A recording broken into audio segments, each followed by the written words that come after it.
Bonjour à tous, nous sommes ravis de vous présenter une solution créée pour des étudiants par des étudiants. Simple. Upschool part d'un constat simple. Étant nous-mêmes des étudiants, on sait qu'en fait, il y a un marché de 2,97 millions d'étudiants dans l'enseignement supérieur. Et sur ce chiffre-là, 23,6% des étudiants changent d'école dès la première année. Nous l'avons déjà vécu. Donc en fait, on se rend compte qu'il y a un enjeu majeur au niveau de la fidélisation pour les écoles. Effectivement, notre cible, on a deux cibles, donc les écoles, donc qui va être nos clients économiques.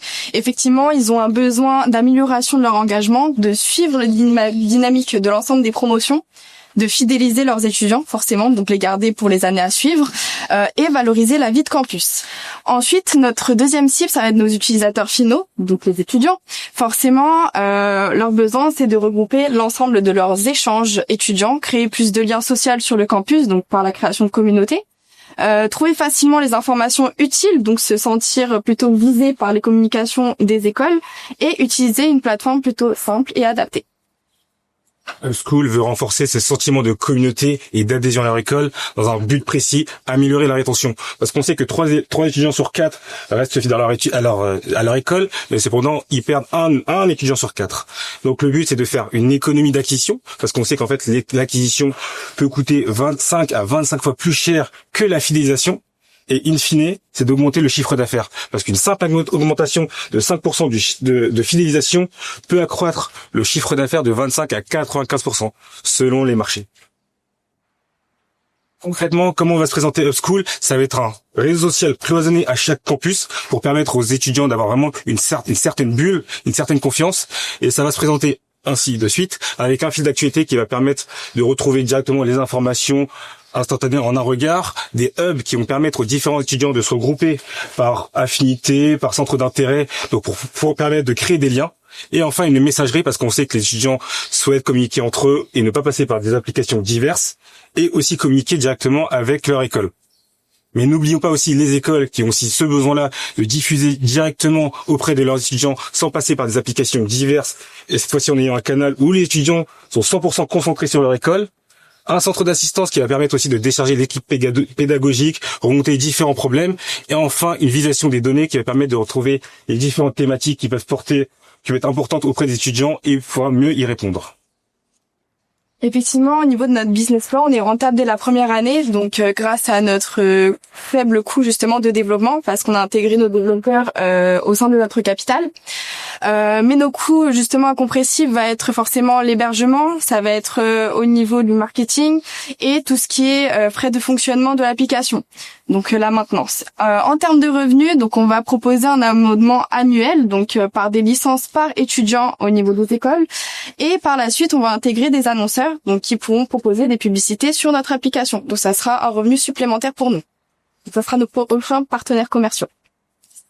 Donc effectivement, sur la première année, comme je vous avez expliqué, on a de très faibles coûts, donc on est à 4 500 €, donc qui est assez faible en termes de coûts de développement et de création d'une application. Et on va générer sur une première année un chiffre d'affaires à 142 000 parce qu'effectivement, on va intégrer une école donc en tant que partenaire. Donc on est sur un résultat qui est assez intéressant. Et effectivement, sur les prochaines années, on est en évolution de coût à peu près à 30%, alors que l'évolution du chiffre d'affaires, il est sur une évolution à 60%, soit 2 fois plus. C'est expliqué justement par notre économie d'échelle et nos coûts incompressibles. Ensuite, forcément, un tel projet ne pouvait pas naître seul. Donc forcément, on a une équipe avec ici présent Hongfi et Christopher qui nous ont rejoints. Hongfi qui s'occupera de la partie commerciale et marketing et de l'image de la marque. Christopher qui va s'occuper de la partie relation avec les écoles. Et Norine qui est spécialisée sur la partie finance avec une équipe qui est vraiment complémentaire. Et Alexis et lui qui ne sont pas présents, qui sont les développeurs et qui s'occupent de la partie technique. Merci pour la présentation. Là, on va voir la roadmap. Les visuels que vous a montré Charles-Henri, justement, c'était issu de notre premier MVP qu'on a fait lors de notre séjour à l'île Maurice. Actuellement, on est en plein analyse des retours des élèves, justement. C'était sur un échantillon de 70 élèves. Pour la rentrée 2025, en septembre, on va lancer un deuxième MVP version app.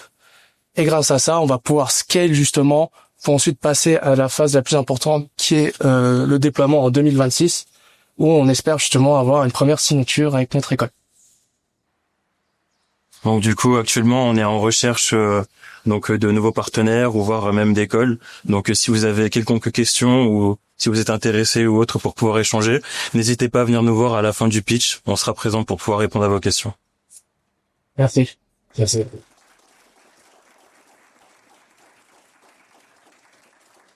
Merci beaucoup. N'hésitez pas aussi à passer à la slide d'après, comme ça, nous, on peut scanner ma passion, les QR codes. Ouais.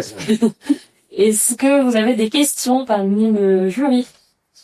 Bonjour à tous, bravo pour le pitch. Je voulais savoir sur le premier test là que vous avez réalisé, quels sont les retours, les premières contraintes, qu'est-ce qui ressort de ce premier test? Alors les premiers retours qu'on a eu, c'était un MVP sur version web et le plus gros frein, c'était il y avait pas de notification et du coup c'est moins fluide qu'un développement application. Mais le point positif quand même, c'est que l'objectif qu'on avait testé, c'était savoir est-ce que c'était pertinent ou pas de lancer une version comme ceci. Est-ce que l'utilisation, ce qu'on proposait, les features, etc. répondait un peu à leurs besoins. Et on voyait que justement c'était ce qu'ils attendaient et en plus nous donner d'autres idées pour pouvoir justement améliorer et penser pour eux justement. Je vais rajouter un peu également sur ça, sur le fait qu'on est parti en période presque examen, donc aussi on avait également notre mémoire à travailler, donc en termes de feedback ou autre, ou même d'être littéralement être dans l'application, c'était un peu plus compliqué. Mais en soi, on a eu des bons retours qui font qu'aujourd'hui, on est là pour vous pitcher et avoir des meilleures réponses. Ouais, et excusez-moi, c'est pour ça que pour la suite, on a prévu de développer là dans les prochains mois à venir une version application et de pallier justement sur un an, plus seulement sur un test groupe, mais sur un test école. Ok, merci. Merci beaucoup. Vous disiez donc c'est école par école le réseau? C'est-à-dire que c'est au sein d'une école et c'est entre les écoles le réseau ne se parle pas forcément, c'est ça? Si, pour les plus. Ah, ok. Non, pour répondre, en fait, c'est qu'on a fait un premier test d'abord pour une école avant de faire un lancement groupe. Mais le but, c'est vraiment de connecter un grand groupe où il y aura différents étages. Parce qu'on sait que c'est un problème, un enjeu pour les écoles où il y a différents étages, que ce soit au niveau campus, ville ou même groupe. Et le but, c'est de permettre aux écoles de communiquer entre eux, parce qu'on sait que ça peut servir. Par exemple, une école de journalisme peut potentiellement aider une école de commerce, et ainsi de suite, et faire vraiment du lien à l'échelle du groupe. Ok, super. Et de votre business model, c'était donc des étudiants qui payaient une licence? Non. Les écoles qui payent des licences? Ça va être les écoles qui vont payer les licences justement des étudiants parce que forcément un étudiant n'a pas forcément les moyens et même ne va pas forcément avoir l'intérêt pour payer quelque chose pour l'école justement. Ok, super. Et dernière question, est-ce que la stratégie pour rentrer, donc pour contacter les écoles et ensuite comment les écoles font pour divulguer un petit peu ce réseau parce que chaque école a aussi son réseau qui existe et comment vous positionnez par rapport aux réseaux déjà existants?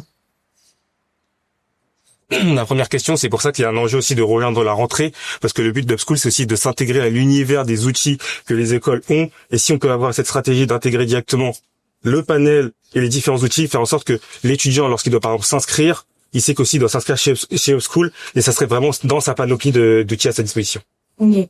Vous seriez vous seriez un tout petit peu en concurrence avec les réseaux alumni des écoles. Pour les réseaux alumni, il s'avère aussi que ça a un enjeu pour les écoles, et donc le but, ça serait aussi à terme que forcément un étudiant qui finit sa scolarité ne reste plus sur les Upschool, mais possiblement à terme puisse rejoindre une partie alumni spécialement spécialement dédié en fait aux amis en fait. En fait, justement, on va intégrer les réseaux sociaux ou les applications qui existent déjà et en réseau interne dans notre application. Donc en fait, ça permet de vraiment regrouper l'ensemble des informations dans un même réseau social. Donc on n'est pas là en remplacement, on n'est pas là en concurrence, mais on est là pour ajouter un complément et justement permettre de fluidifier cette communication-là en une simple interface. Merci.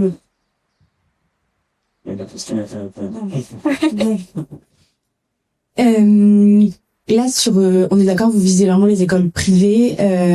Est-ce que vous avez pas peur que, par exemple, parce qu'il va falloir attirer aussi les écoles qui sont les plus cotées, j'imagine, de France pour pouvoir attirer tout public. Comment faire? Parce qu'effectivement, comme disait Marie, il y a vraiment la concurrence des réseaux sociaux déjà, tout simplement, et puis ensuite, ils font leur site, LinkedIn, etc.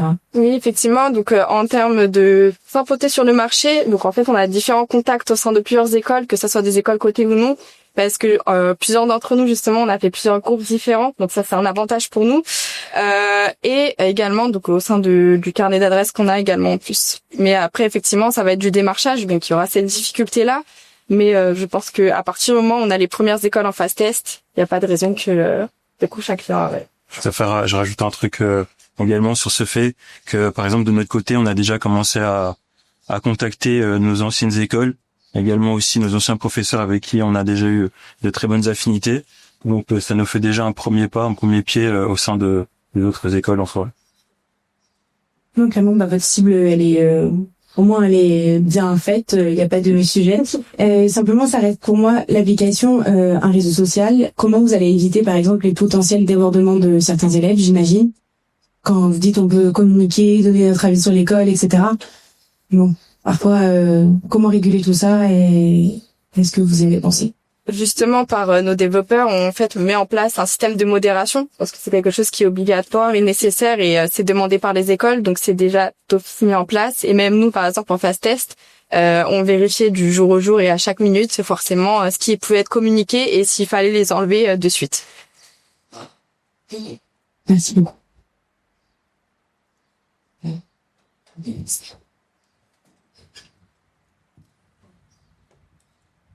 Bon, merci beaucoup. En tout cas, c'était clair. Moi, c'est juste pour la protection des données. Par exemple, c'est un domaine qui est très sensible. Les gens vont communiquer. Est-ce que vous serez responsable, par exemple, une personne qui est malveillante, qui va faire une communication, vous serez responsable juridiquement sur ça ou comment ça se fait? Oui, on est responsable juridiquement, donc en fait, on embauche la responsabilité d'une communication qui pourrait déborder sur l'école, et de plus, il y a, et en espérant que ça soit pas le cas, mais effectivement, on aura des assurances, donc qui nous permettront de nous protéger. On a les réglementations RGPD qui sont mises en place. En fait, vraiment, on a prévu, pour reprendre cette responsabilité-là au nom de Upschool. D'accord. Voilà. Merci, c'est ma question. Merci. Est-ce qu'il y a d'autres questions? Non. En public, peut-être une question? Non, c'est très clair. Merci à tous les quatre.